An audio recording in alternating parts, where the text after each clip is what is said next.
Mr. Kanja, the way you have answered questions, I have no doubt that you will be able to sort out this thing. But my major concern, co-chairs, is the population in South Baringo and North Baringo who have been moved from their locations. They don't stay in their homes. What steps are you going to take? Remember, Chair, when we went there were even schools which were guarded by the security forces. And in spite of the fact that they were there, those bandits still attacked the school. So what are you going to assure the population? Because actually the people we must assure are the people of Baringo who have perpetually been under attack. And they want to hear from you what steps you are going to do. This menace must be completely dealt with. And that is the reason why right now we have got a serious operation that is going on in the entire that area. But if approved and appointed as the IG, what I would like to do in that area, I would also like to leverage, and I know we have been doing this, to have, in the areas that we are also very thin on the ground, we need to have additional NPLs. NPLs, they are the local peoples. They understand their terrains, they understand their traditions and the way of life. So myself, I would work very, very closely with the people, with the leadership of these areas to see to it that what is agreed is implemented, because I know we have local solutions in those areas that can actually be incorporated and assist the national government in sorting out the issues of cattle rustling. And I have indicated that I will be willing to work with all the leaders to listen to everybody so that we can be able to get a solution to deal with that menace once and for all. Otherwise, as I've indicated there before, we have got this very, very serious, serious deployment in those areas. We are grateful that we have received back the air support services of the National Police Service. They are with us now, so we are much better. Although we still require a lot of support in terms of budgetary supports, and we will still be coming back to this committee for such supports, because that way we can be able to do what we are supposed to do and ensure that that menace is really dealt with and abolished. So for the people in those areas, I want to affirm to them that it's an area that I understand very well. It's an area that I understand the problem that is there. It's an area that I will be going from time to time to ensure that the forces on the ground are doing what they are supposed to do, to ensure that the children of this area, they go back to schools, to ensure that the mothers and the fathers, they do what they are supposed to do from morning to the next morning without looking over their shoulders on matters in security. So this is an area that personally I'm going to take charge. Yeah, it's on conflict of interest, but there was also the issues of disarmament and where the firearms are coming from. No, okay. So I just wanted to mention that, our country, we are surrounded by a very, very disturbed area where we have got many sources of illicit firearms. The areas, the countries that I'm referring to, they are disturbed areas. You look at the Karamoja region, the Great Lake region has got a lot of challenges. But if approved and appointed as the IG, myself, I would like to work with the other agencies, including the LEXA, that is the Regional Center on Small Arms Light Weapons. I would like to work with the Kenya National Focal Point. These are the bodies that are actually very much involved, because if we want to reach the other areas, we reach those areas through the REXA, the REXA teams. So mine is to ensure that we work with everybody so that we can be able now to reach the other areas, the sources of these firearms. And then on our part internally, together with the Kenya National Focal Point, we continue to mop up all the firearms that are here. I've been very much there before involved in the mopping up of firearms, destroying them in various areas within this Nairobi. And we are going to continue doing that, to mop up this, because an illegal firearm in the hands of the wrong person is a dangerous thing. It's a dangerous one, and that one does not rest well with the National Police Service. So on matters conflict of interest, the question that was raised by Honorable Fatuma,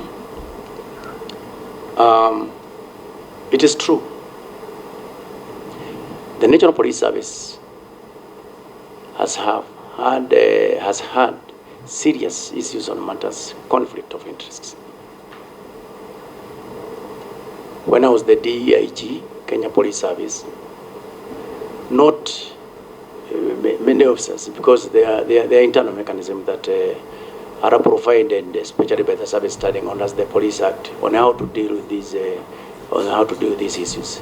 So you find some of the officers, they are also the owners of the Rocco bars, the owner of the Rock Wine and Spirits, the owner of the Matatu there, the breakdown, as you have said. These are areas that when I was the DIG there in charge of the Kenya Police Service, I was hard on that, because it was agreed that you must choose what you want to do. If you want to be a bar owner, then so be it. There's no problem, but abandon the other side so that you can be able now to concentrate on one area. And this is something that we are going to continue working very, very closely with the National Police Service Commission on these matters until everything is streamlined. We cannot allow cases where you are a traffic officer, a police officer, but at the same time you are the owner of the matatu that is breaking all the laws, right, left, center. That cannot be around. And because we are working with everybody, the collection of intelligence and everything, if that thing happens, we will be in a position to stop it immediately. And if there is any that is ongoing, I would also like to urge my colleagues out there that let us concentrate on police work, leave other businesses to other people, so that the issues of the conflict of interest does not really arise. Yes, thank you. You can proceed. Mr. Kanja, I'm happy. I've heard that you are not new in the issues of Boni Forest. I wanted you to elaborate to this committee the measures that you will put in place to ensure that the people in counties that are in close proximity to Somalia, like Lamu, where I come from, Garissa, Marsabit, Mandera, and Wajir, remain safe and free from external aggression like Al-Shabaab. Number 2, your predecessor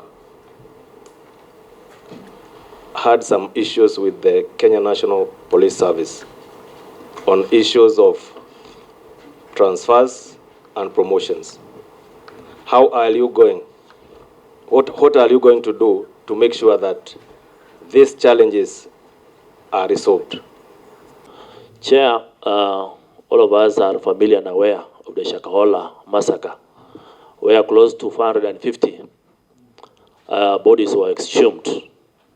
The church of one Pastor Mackenzie thrived for a very long time without raising any concern until recently, 2023.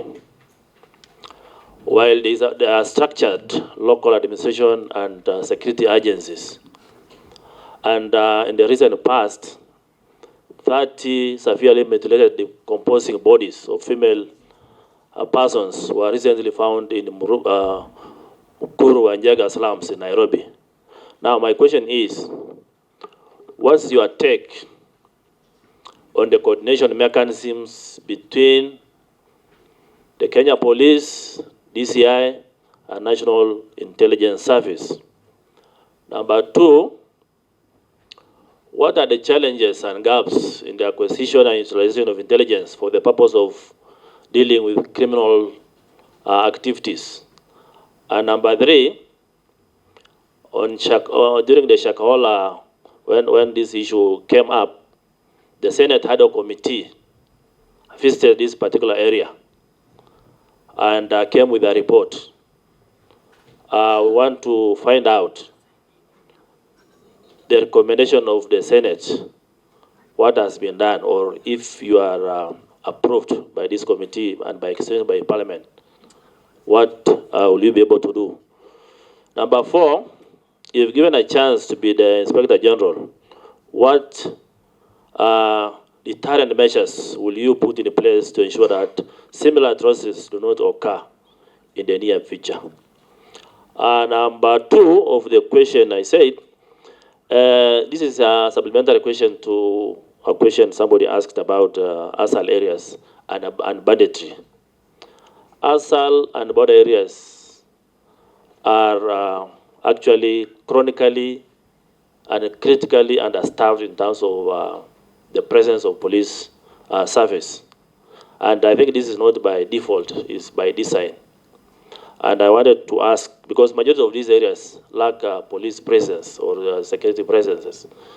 I will ask because in these areas, most police officers are not comfortable working in these areas. Even if they are posted, they find their way out of these places by corrupting their seniors, and then they are transferred elsewhere. Is there a way NPR can be enhanced to replace the number of police officers who may not be comfortable working in these particular areas because it is not maybe their upbringing to allow them to live in those particular areas? Like if a police station requires 60 police officers and you have only 10, why can't we be able to recruit 50 NPR to enhance that police station? Yeah? And the last one is the issue of human trafficking and drug trafficking. These border areas are the main entry point. And the case of human trafficking is Ethiopia. We have seen number of Ethiopians being trafficked through Kenya, either to Uganda or to Tanzania to their destination. And it is because of the porosity of these particular borders, because of absence of security forces along these borders. What better can you do to ensure that this doesn't continue? Thank you very much. Fatuma. Thank you, co-chairs. My question has just been asked by Mheshimiwa Kuja, but I will still ask and put in another way.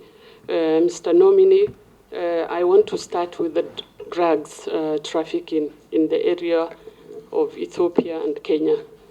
There's a lot of drugs trafficking happening between Ethiopia and Kenya, and it comes through Ethiopia, Moyale border, Wajir, Isiolo, and to the rest of Kenya. And there's a lot of wealth that is being made out of these drugs, including the police officers who are in those areas. And it's surprisingly, it's done in the open glare of the police officers.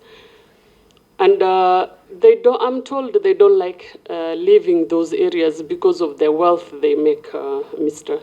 Nominee. And as a result of that, the impact is so felt that there's a lot of killings that happens between the people who are dealing the drugs. There's breakage of families and so many other, impact that is felt. Even as the former position you have had as the DIG, I'm sure this has come to your table many times. And if you were to go to this area right now, you'll be shocked how these businesses are being done in the open glare of the public. And the public have a lot of information. And there's nothing that can be done because of the police officers. What is your take on that? It affects us a lot as the as the communities who reside along the border. That is one. My other question, you mentioned on education, Mr. Nominee, and I want to integrate with insecurity. Are you aware there are some locations in this country that their schools are closed as the government is watching as a result of insecurity? One of them being Bambo West in Mandera, Wajir North. This is the third term that is the children are going to school. And the school in Bambo West is closed as a result of insecurity, and nothing is happening. And I'm told the school has gone up to grade 8 or standard 8. So I want to know why that is happening in our country. I want to come back to your education background, Mr. Nominee. You have done so well, and you have rose through the ranks on this on the position you hold as the DIG and the acting IG. Looking at your CV, you've done a lot to do with security matters. And I see your degree is on commerce, Bachelor of Commerce. Just wanted to know why the shift from the security to the commerce sector. I don't know what you have seen. I will want to know what you have seen so that we get to understand more. Lastly, the recent demonstration that my colleague had asked, I just want to inject something small on the police officers who are not wearing tags, who are on plain uniform, and who are not also wearing service numbers. What is your take on that, even besides the court saying it was illegal? Why did we have to continue doing what we did? Thank you.